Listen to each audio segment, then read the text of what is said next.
Hi guys, this is Ray. Here is a completed sugar toroid. It's 1.5 inches around here, around the donut. 5.5 total. It's got this is 2 3/8, right around 2 3/8 in between there, something like that. This is 1 to 1.618 is the proportion there. This is probably the ugly spot on it. It is round and proportional. It just has some color variation because I had to do some post-fill after the body cooled and it kind of after it settled a little bit. Anyway, let me give you some examples of how it's not supposed to do. Here, this is number 1. This is the one that I did the video with. And I made the mistake of pouring it while it was still too hot, because I don't know much about sugar. I just knew that, you know, I've eaten enough candy to know what sugar's like.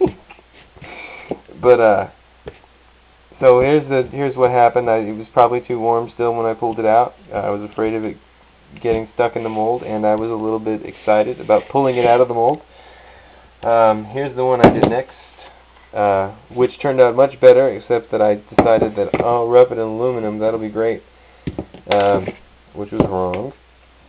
And you can tell that I got it to a way too high of a temperature because of the darkness. I mean, this is basically a giant block of caramel, and as such, it's very brittle. So when I had to pry it a little bit, it broke on me.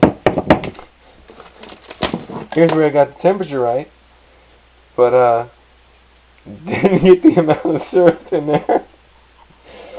Anyway, yeah. So that's the color we want before we put the starch on it. Is that nice ambery color. But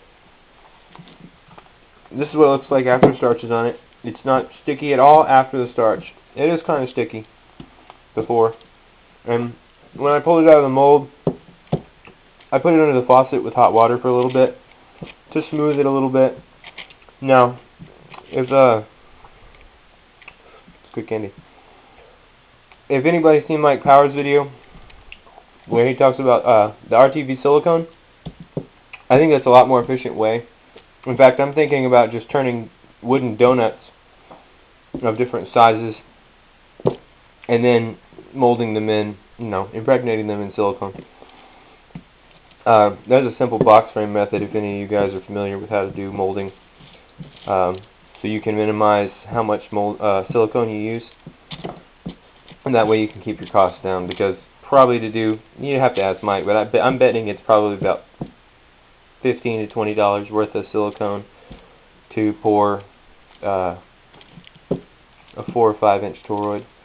Anyway, I'm going to go ahead and clean this off a little bit, get the excess starch off now that it's nice and saturated, and then I'm going to go wind it up, and I'll show what it looks like after it's wound, and I'll talk a little bit about how it reacted to being wound and everything else.